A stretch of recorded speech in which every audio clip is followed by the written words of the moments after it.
aqui com o nosso programa Viva a Vida.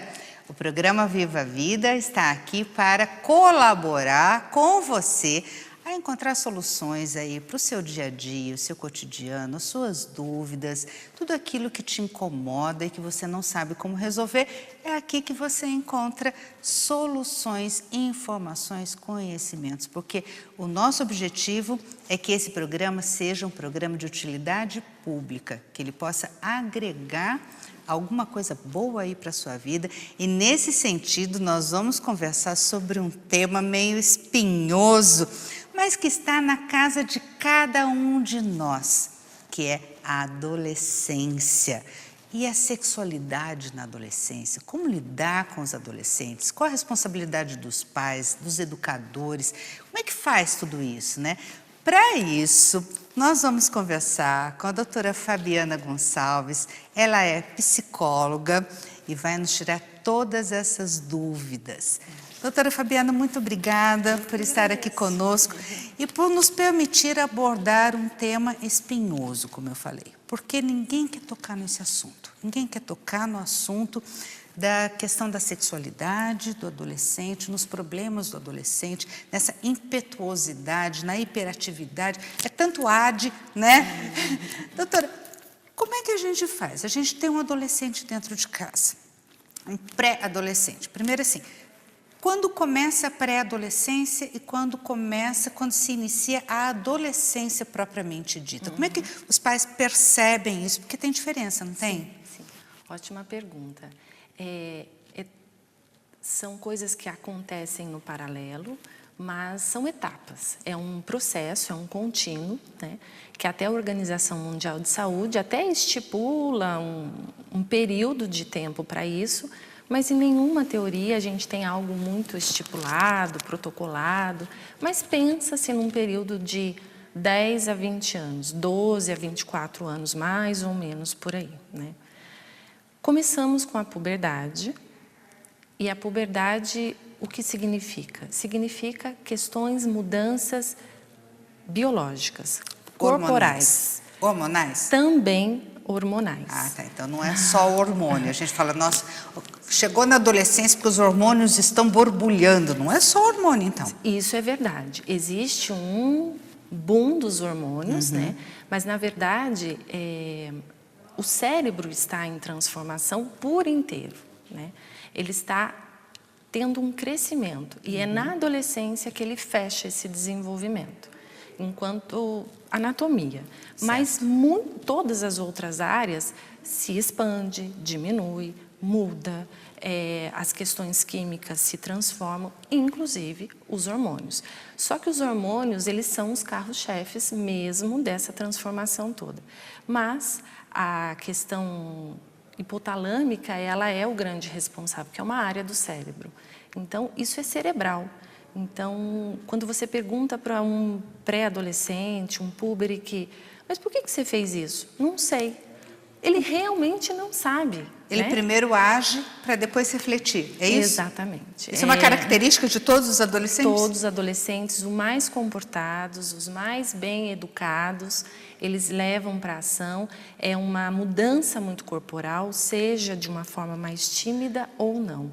Mas a mudança corporal traz todo um boom, uma transformação interna e externa, né? Entendi. E a adolescência, não que a puberdade também não seja uma mudança biopsicossocial, cultural, econômica, mas a adolescência ela vem com essa mudança mais marcada, tá, com uma presença da cultura, do grupo, da família, dos valores, outros tantos questionamentos, além corpo, embora a partida venha do corpo. Certo. Né? E a adolescência, ela tem essa intensidade, porque ela traz mudanças físicas, de humores, mudanças de questionamentos de valores, de posturas dentro de casa, porque existem 3 grandes fenomenais mudanças na adolescência. O adolescente, não é fácil ser adolescente. Não, eu acho que eles sofrem. Enorme Eles pra sofrem, eles. inclusive os pais sofrem e os adolescentes sofrem, eu acho que até mais, porque eles não sabem o que está acontecendo com eles, Sim. não é? Eles não têm maturidade e entendimento para isso. Mas aí é onde entra o papel dos pais. Sempre. A família não dá para ser descartada desse processo. Ou aquele que cuida, né? Às vezes não é Ou a os família, responsáveis. mas os responsáveis. Sim, sim, sim. E aí envolve todos os sistemas, né? Escola, a igreja, o bairro, a comunidade onde participa. Tudo fica envolvido porque tem um jeito, uma cara de adolescente, né? E essas 3 grandes mudanças que ocorrem com o adolescente, inclusive com os pais ou os cuidadores, né, os responsáveis de forma geral, que primeiro, o corpo muda. Então há um luto. Isso é fato. É fato, é fato. Mudando o corpo, muda. Referencial. Mudança. A adolescência a gente poderia resumir assim: uma busca de uma identidade. Tá. Né? E nessa busca, a mudança do corpo é um luto para o adolescente. Por quê? É um nascimento para a vida do adulto, é um nascimento de uma infância para um adulto. É um segundo nascimento. Por isso é tão difícil. E a tomada de responsabilidades também, Sim. né? A gente tende a preparar e a cuidar tão bem dessa fase para que o adolescente possa ser capaz disso, né? Então, esse luto com o corpo infantil que mudou. O segundo luto, o segundo grande conflito para o adolescente são esses pais. Esse papel que o adolescente tem diante desses pais. Aqueles pais cuidadores de uma criança. Presentes, que normalmente eram mais responsáveis no dia a dia. Maior diálogo. Maior diálogo, porque tudo era mais estável, tudo era mais controlado pelos pais. Certo. Então, muda isso para os pais, muda isso para os adolescentes. E isso é uma perda de ambos os lados, né? Uma perda assim, quem vai fazer por mim? Como é que eu vou me virar? Como é que vai ser? E os pais também sentem isso como algo, não me ama mais. Que função é só que eu rebelde, tenho? é só aborrecente, Pois né? São preconceitos que os adolescentes também estão sofrendo, mas não têm essa consciência. E o adulto da história acaba muitas vezes não tendo também essa maturidade para entender que essa dificuldade faz parte. Essa percepção, né? Vamos dizer assim, essa situação delicada, esse momento porque delicado. Porque é intenso. Né? Imagina, tem que ter realmente muita disposição para lidar com a situação. Isso que você está falando é uma coisa bem legal, porque o adolescente revive a própria adolescência do adulto. Olha, e por isso é tão difícil assim, né? Então, é angustiante para ambos os lados, porque será que ele vai fazer o que eu fiz? E acaba comparando também, né? Exatamente. O que eu fiz, será que ele vai fazer? Eu não era assim, por que ele tem que ser? E por aí são os conflitos. Será que ele vai fazer né, aquela besteira? Será que ele vai responder desse jeito? Mas, olha, a gente vai para um pequeno intervalo.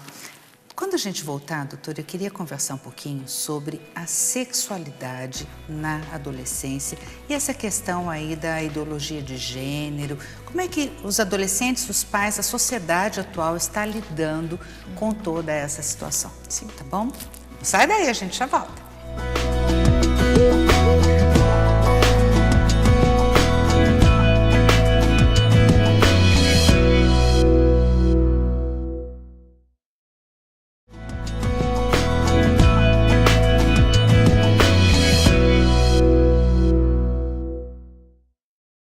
Viva a vida! E viva a vida tocando em assuntos que são necessários, mas não são muito agradáveis, porque a maioria das pessoas aí acabam tendendo a não olhar, a não ter esse olhar cuidadoso para a sexualidade do adolescente. Às vezes é mais fácil criticar do que entender, abraçar e resolver, né, doutora? Como é que funciona a questão da sexualidade na adolescência? Olha que tema espinhoso. Então, retomando conceitualmente, a adolescência, dentre muitos conflitos, ela tem 3 pilares aí que é válido para que a gente possa participar e entender, que é a mudança do corpo, Sim. a mudança dos pais na vida, dos papéis que os pais representam na vida desse adolescente e a mudança da identidade que eu passo a assumir na vida. Eu não sou mais criança. Eu já preciso. Conflito, imagina o conflito que o adolescente fica. Eu preciso ter responsabilidade para algumas coisas, mas os meus pais não deixam fazer determinadas outras coisas. Então, eu não sou mais criança, fico? mas eu também não sou adulto. Eu não posso mais me comportar como uma criança, mas eu também não tenho os mesmos direitos de uma pessoa mais velha, mais matura, mais adulta. Complicado. Sim. Mas e a questão sexual? Pois é. E aí o que vem a ser a sexualidade nesse universo de tantos outros conflitos? A sexualidade está ali, desde quando a gente nasce. Ela é um contínuo, ela é um desenvolvimento e ela vai assumindo várias identidades ao longo da nossa vida. E a identidade sexual para o adolescente é uma fase muito marcante. E aí, conforme eu estava dizendo em relação a esses conflitos, sai-se de uma experiência mais autoerótica, né? Uma experiência de um corpo que eu conheço, de um corpo que está em mudança e eu passo a olhar para esse corpo mais de mim comigo mesma, para uma experiência, para um desenvolvimento, e é assim que a gente estimula, para uma experiência mais heterossexual, no sentido de conviver com outros gêneros, com outros sexos biológicos, e como que eu administro tudo isso? Do meu para as diferenças. Né? Nesse interim, né, cada um vai fazendo uma equação, vai formando conflitos, núcleos, e aí uma delas que faz muito parte da adolescência, e os pais, os educadores ficam muito preocupados, e aí nessas horas a gente é até muito acionada, que é a questão da bissexualidade. Não enquanto orientação sexual, né? Mas a bissexualidade no sentido de identidade, de descoberta, de tentar entender quem eu sou e como sou. Né? E nessa hora a gente tem um conflito porque o adolescente ele tem uma característica que é atuar, que é não refletir. E não é porque ele é um desviado, né? É porque ele não tem maturidade, é porque ele primeiro faz, depois ele pensa. Sim, ele precisa experimentar, né? E nessas horas, os responsáveis, os adultos, ficam muito preocupados, como já uma forma categórica, muito protocolada de que, nossa, é assim. Não, são experiências que ainda não estão fechadas. Né? Isso é importante. Era uma dúvida que eu tinha também, porque não é porque o adolescente experiencializou, né, teve essa experiência, que ele vai repetir essa experiência ao longo da vida. Ela pode experimentar, experienciar, e de repente falar, não é isso que eu quero e pronto, acabou. Mas não depende também dos pais e controlar um pouco, filtrar um pouco dessa gama de informações, essa avalanche de informações que nós temos aí de todos os... toda a mídia, todo estímulo, né? Da mídia, do grupo, que é outra grande escola, característica. Né?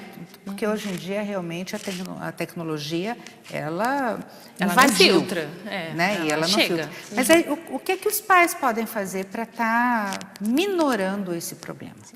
Contemplando isso que você está dizendo, de extrema importância, é que os pais, em primeiro lugar, parem, não como adulto da história, parem para pensar na própria sexualidade, na própria adolescência. Porque muitos pais, e isso é compreensível, a gente fica atônito com aquela atuação do adolescente, com aquele ato impensado, com aquele ato irresponsável. E tende só a criticar, castigar. A ficar desesperado. Antes de criticar, se desespera e já rotula, e isso... Exatamente a forma como eu lido, divulga, que vira um problema. Vezes, expõe, né? Expõe às vezes, muitas vezes. Então, em primeiro lugar, acalme-se, reveja-se, olhe para si e depois oriente. Busque a informação, converse e oriente. Porque o adolescente, ele tem a capacidade já cognitiva de sair do pensamento operatório concreto para uma reversibilidade de pensamento. Então, ele já consegue fazer toda uma intelectualização de conceitos, de ideias, se colocar no lugar do outro, mas para isso ele precisa de um adulto, ele precisa do outro para que ele consiga fazer isso. Porque por si só ele ainda não tem Ele precisa de orientação. E nessa fase é muito importante essa interação da escola com a família, com os grupos sociais, ou só os pais dão conta? Não. Não, né? Eu acho que não mesmo. Antigamente, talvez, os núcleos deles eram mais fechados. E, por isso, pensava-se que a gente tinha menos conflitos, menos desafios. Hoje, não. Hoje, o adolescente, como todos nós, estamos expostos à mídia, aos grupos, à família. E, muitas vezes, a família é até o menor grupo. É verdade. Né? E hoje aí, em dia, né, tem grupo de WhatsApp que é muito maior do que a família. Né? Sim. E aí a presença, o modelo é de fundamental importância. Porque assim como... Eu gosto muito de uma fala do Isamitiba, né? Que ele fala assim... É fantástico. Ele fala que as palavras convencem, mas os testemunhos eles arrastam. Ou seja, os exemplos também, né? Os exemplos também. Os exemplos e a presença que o outro desperta no adolescente de que, olha, pode contar comigo, pode tirar suas dúvidas. Essa segurança faz toda a diferença, toda, não é, doutora? Toda a diferença. Olha, isso é muito importante. Eu falo isso porque eu tenho uma profissão que eu considero muito privilegiada e eu, pessoalmente, gosto muito de estar com os adolescentes. E, assim, a gente consegue ter relações de muita orientação, tem horas, né? Que o coração vem à boca. Meu Deus! Mas o quanto eles conseguem fazer uma equação bem melhor? Mas muitas vezes, eu entendo dessa forma, muitas vezes o adolescente precisa elaborar tudo isso que ele está sentindo. Precisa. Mas os pais precisam, às vezes, muito mais. Precisa. Né? E então, às vezes, a terapia é extensiva, né? Ela é.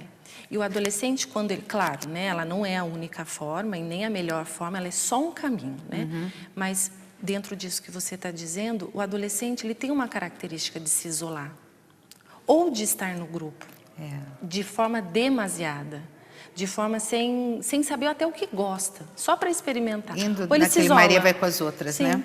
Ou ele fica na caverna do quarto, porque ele precisa desses momentos para tentar entender, de alguma maneira, conceitos com o que está acontecendo. Doutora Fabiana, quem tiver alguma dúvida sobre esse assunto, que eu acredito que tenham surgido várias dúvidas, né? Como pode entrar em contato com você, tirar essas dúvidas? Você tem essa disponibilidade? Na Clínica Ser, em Taubaté, trouxe uma cola. Na Rua Padre Diogo Antônio Feijó, 155. E o telefone de lá tem? Tem.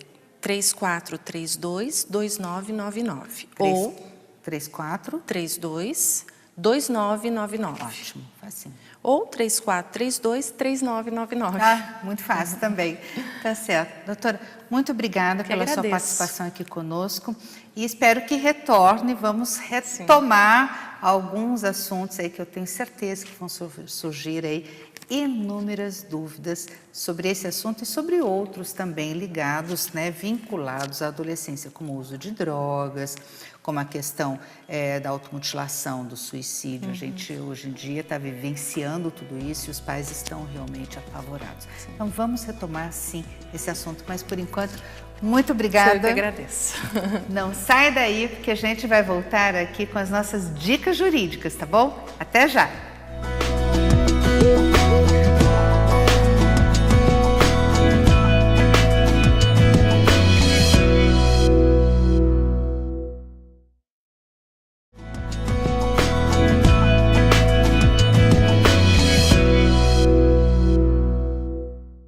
Retornamos com o nosso programa Viva a Vida e nesse momento jurídico para tirar as dúvidas dos nossos internautas, dos nossos telespectadores.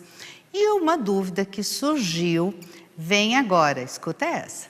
Virgínia, meu nome é Simone e eu gostaria de saber como que faz para me provar que a pessoa paga uma pensão baseada num X, sendo que ela recebe por fora. Então eu queria saber isso. A dúvida da Simone, ela é muito tranquila de responder, porque é o seguinte, se você ajuiza uma ação de revisão de pensão alimentícia para aumentar o valor da pensão, você vai ter que fazer a prova que essa pessoa tem mais condições de pagar hoje do que ela tinha antes. No caso dela, ele ganha por fora algum dinheiro que não está refletindo no percentual que ele deve pagar a título de pensão alimentícia. Mas um juiz de direito, ele tem o poder de quebrar o sigilo bancário, tem o poder de quebrar o sigilo do cartão de crédito. Você pode fazer provas disso, verificando qual é a condição de vida dessa pessoa. Qual é realmente a condição que ela apresenta perante a sociedade? Será que com aquilo que ela ganha, que ela demonstra, ela tem essa qualidade de vida que ela mostra? Então você faz fotografias, você produz provas, leva tudo isso ao juiz e pede para ele verificar aí toda a questão bancária, de cartão de crédito, de empréstimos e tudo mais. E aí, se ficar provado que ele estava escondendo dinheiro, você vai ter condições de rever essa pensão e exigir que ele aumente, né? Isso, lógico, o juiz vai decidir, mas você pode ajuizar a ação nesse sentido. Com relação a outra dúvida, vamos lá. Tenho uma dúvida, meu nome é Letícia e eu queria fazer uma pergunta para a Virgínia Machado. Meu filho tem 16 anos e eu nunca pedi pensão. E agora ele está precisando da pensão e eu queria saber se eu recebo os atrasados ou a partir do momento que eu entrar com a ação. Essa outra dúvida, que eu agradeço muito já a pergunta, ela é a dúvida de muita gente. Quando você nunca ajuizou uma ação de alimentos e de repente você precisa dessa pensão alimentícia, você vai receber todos os retroativos, tudo que ficou para trás, vai receber? Não, não recebe. Você vai receber a pensão alimentícia a partir do momento que você ajuiza a ação e o juiz aí determina que um determinado valor seja pago a título de alimentos provisórios e depois com a sentença definitiva. Esses alimentos, eles não vão ser pagos apenas até os 18 anos, tá bom? É a dúvida aqui da nossa amiga, e não vai ser pago até os 18 anos, vai ser pago até que o filho dela se forme, tá bom? A Letícia que fez a pergunta, o filho vai se formar, quando ele se formar, aí sim vai se extinguir essa obrigação de pagar a pensão alimentícia. Mas não se extingue automaticamente quando o filho faz 18 anos não, tá bom, Letícia? Então, já que o filho tem 16, agora que vai entrar com a ação de alimentos, provavelmente ele vai receber aí até os 23, 24 anos, quando ele se encerra aí essa questão toda da educação. Quero agradecer o carinho da loja de roupas Regiane Navas, que fica ali no coração de Taubaté, e da Verso Cabeleireiros, que fica no coração de Tremembé, que cuida do cabelo e maquiagem.